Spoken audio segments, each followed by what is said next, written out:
Gold, trusted gold buyers. మీరు తాకట్టు పెట్టిన బంగారాన్ని విడిపించి ఈ రోజు ఉన్న మార్కెట్ ధరకు కొనబడను. ఇందులో నాకు చాలా చాలా ఇంట్రెస్టింగ్ గా అనిపించినటువంటి ఒక అంశం కంటే హెడ్డింగ్ అనేది చాలా భారీగా చాలా లెంతీగా పెట్టినటువంటి హెడ్డింగ్ ఉంది.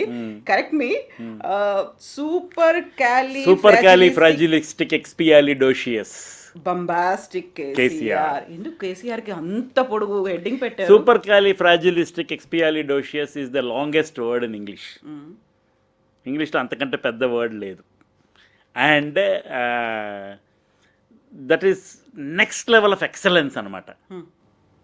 ఎక్సలెన్స్కి మనం వాడే విశేషణాల్లో అది నెక్స్ట్ లెవెల్. కేసీఆర్ ఒక ప్రెస్ కాన్ఫరెన్స్ పెడితే మనం చాలా కాలం బట్టి చూస్తున్నాం కదా.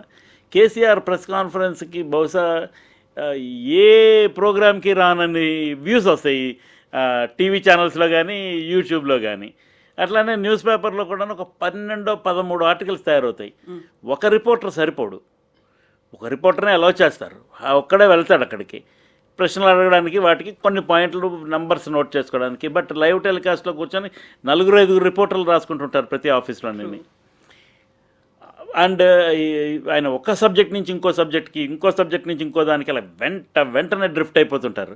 అండ్ డ్రిఫ్ట్ అయ్యేటప్పుడు కూడా దీని చాప్టర్ అయిపోయింది, నెక్స్ట్ చాప్టర్ ఇది అన్నట్టుగా ఉంటుంది అది. And with lot of details. అవును.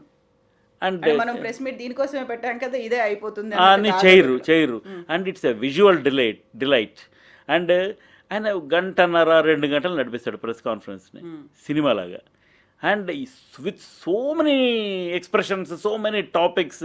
అండ్ ఏం బోర్ కొట్టదు చివరి దాకా. ఆయన ఇంకేం చెప్తాడు అన్నట్టుగానే ఉంటారు ప్రేక్షకులు కూడా. So I was damn impressed the way he conducts press conferences. అందుకని అది అట్లా పెట్టి రాశాను. యాక్చువల్గా దాంట్లో ఉన్నటువంటి కంటెంట్ ఏంటి మరి? అదే ఆయన ప్రెస్ కాన్ఫరెన్స్ కండక్ట్ చేసే తీరు. సో మీరు ఇప్పుడు టచ్ చేయని అంశం అంటూ లేదు. ఇప్పుడు హైదరాబాద్కి సంబంధించి అసదుద్దీన్ ఓవైసీ అనుకుంటాము, కాకుంటే సలావుద్దీన్ ఓవైసీ, సాలార్ గురించి కూడా మీరు ఇందులో రాశారు. ఆయనతో కూడా ఎక్స్పీరియన్సెస్ అని ఉన్నాయి. ఇప్పటి జనరేషన్కి పెద్దగా సాలార్ గురించి తెలియదు. నేను ఈనాడులో పనిచేసేటప్పుడే నరసింహారావు గారని, he use to be our chief reporter when I was doing city reporting. తను నాకు ఈ హైదరాబాదీ హిందీ మాట్లాడడం వచ్చేది కాదు. హైదరాబాదీ హిందీ కాదు, ఏ హిందీ వచ్చేది కాదు మాట్లాడడానికి. హిందీ పరీక్ష రాసిన 10th క్లాస్ వరకు, అంతవరకే హిందీ వచ్చు. అలాంటిది చిన్నగా ఇక్కడ it use to be essential those days. నీకు హిందీలో కమ్యూనికేషన్ చాలా అవసరం. చాలా విషయాలు మిస్ అయిపోతాం ఒకవేళ అది రాకపోతే. సో నరసింహారావు గారు దాంట్లో నాకు నీళ్ళలో వదిలేస్తే like duck taking to water అన్నట్టు నేను ప్రయత్నం చేయడం మొదలుపెట్టాను. ఆయన బాగా నేర్పాడు. కొంతకాలం అయిన తర్వాత నేను న్యూస్ టైమ్కి మారిపోయాను. ఈనాడు గ్రూప్ ఆఫ్ పబ్లికేషన్స్ వాళ్ళది ఇంగ్లీష్ పత్రికకి మారిపోయాను. అక్కడ జర్నలిజం ప్రాక్టీస్ చేస్తున్నప్పుడు I used to have mister Syed Amin Jafri as my bureau chief. ఆయన చాలా ఎంకరేజ్ చేసేవాడు నన్ను. ఆయనతో మాట్లాడుతుండటంతోనే చాలా మటుకు భాష అలవాటైంది, ఈ కమ్యూనికేషన్. ఆ ప్రాసెస్లో సరే ఈనాడులో పనిచేస్తున్నప్పటి నుంచి నేను ఎంఐఎం కవర్ చేసేవాడిని, అడపాదడప, రెగ్యులర్గా కాదు బట్ అడపాదడప కవర్ చేసేవాడిని. ఎంఐఎంలో విభేదాలు, అమానుల్లా ఖాన్ను బయటికి బహిష్కరించడం పార్టీలోంచి, ఇలాంటి సంఘటనలన్నీ. దెన్ సాలార్ సుల్తాన్ సలావుద్దీన్ ఓవైసీ చుట్టూరా రాజకీయం ఉండేది. ఆయన బాబ్రీ మసీద్ యాక్షన్ కమిటీ అనే ఒక పెద్ద నేషనల్ అపెక్స్ బాడీకి అతను చైర్మన్గా కూడా ఉండేవారు. ఆ తర్వాత చాలా అనుభవజ్ఞుడైనటువంటి పార్లమెంటేరియన్ ఆయన. సో ఆయనతో వ్యక్తిగతంగా వెళ్ళి 1-2 సార్లు ఇంటర్వ్యూ చేయటం న్యూస్ టైంలో ఉండినప్పుడు ఇట్లా అయింది. నేను డెక్కన్ క్రానికల్కి మారిన తర్వాత కొంతకాలం ఆయన కొంచెం రెగ్యులర్గా మాట్లాడుతుండేవాడిని.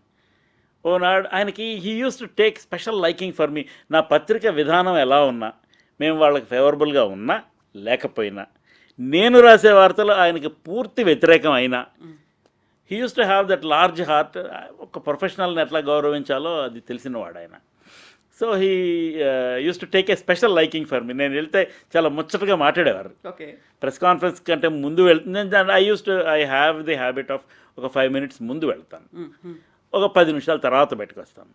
సో లోపల ఏం జరుగుతుంది అనేది తెలుస్తుంటుంది, వాళ్ళతో వ్యక్తిగతమైన ర్యాపప్ బిల్డ్ అవుతుంది. ఆయన ఒకసారి ఇఫ్తార్ విందు ఇస్తున్నాను, ఉత్తరప్రదేశ్ ముఖ్యమంత్రి ములాయం సింగ్ యాదవ్ వస్తున్నారు, సో నువ్వు తప్పకుండా రావాలి, చాలామంది పిలుస్తున్నాను, but you will come as my special guest అని చెప్పారు.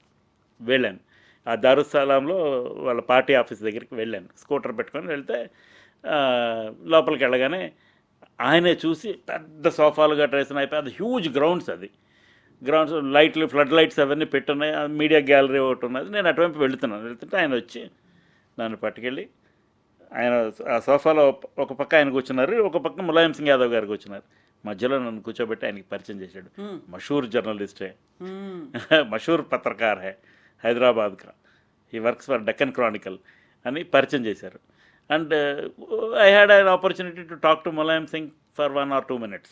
చాలా గర్వంగా అనిపించింది నాకు. అంతమంది పెద్ద పెద్ద జర్నలిస్టులు ఉన్నారు, అంతమంది పెద్ద నాయకులు ఉన్నారు, రకరకాల పార్టీల వాళ్ళు ఉన్నారు, అందరినీ పిలిచారు. బట్ నన్ను స్పెషల్గా ఆయన గౌరవించి అలా పిలవటం అనేది ఐ ఫెల్ట్ వెరీ హ్యాపీ. అది రాశాను ఈ పుస్తకంలో. ఇందులో మీరు వైఎస్ రాజశేఖర్ రెడ్డి గారి మీసాల గురించి రాశారు. సో ఆయన how YSR broke A jinx అన్నారు. ఏంటి ఆ సెంటిమెంట్లు అవి ఉన్నవన్నీ? నేను రాజశేఖర రెడ్డి గారు ఎలక్షన్ ప్రచారం చేసి, రాజశేఖర రెడ్డి గారు కొంత వ్యక్తిగతమైనటువంటి పరిచయం ఉన్న వ్యక్తి. కారణం ఏంటంటే ఆయన కాంగ్రెస్ పార్టీలో సుదీర్ఘకాలం నాయకుడిగా ఉన్నారు. ఒక్కసారి కూడా ఆయన ఎలక్షన్ ఓడిపోలేదు. 78లో ఎలక్టోరల్ పాలిటిక్స్లో ఎంటర్ అయిన దగ్గర నుంచి 2009 సెప్టెంబర్ 2 నాడు ఆయన చనిపోయే వరకు ఆయన ప్రజాప్రతినిధే, whether it is in assembly or in the Lok Sabha. So ఆ రకంగా పరిచయం ఉండేది. నెక్స్ట్ కాంగ్రెస్లో ఆయన సుదీర్ఘకాలం అసమ్మత నాయకుడు. సో ఆయన యాజిటేషన్, ఆయన రివోల్ట్ రేజ్ చేయటం వలన, ఆయన చుట్టూరు ఎమ్మెల్యేలను కూడగట్టుకోవటం వల్ల ముఖ్యమంత్రులను మార్చుకునే పరిస్థితికి వచ్చింది. కాంగ్రెస్ 3 సార్లు మార్చారు అలాగా. సో రాజశేఖర రెడ్డి గారు చాలా న్యూస్ స్టోరీస్కి సోర్స్, చాలా ఇంపార్టెంట్ సోర్స్. అండ్ ఆయన తప్పుడు సమాచారం ఇచ్చేవాడు కాదు.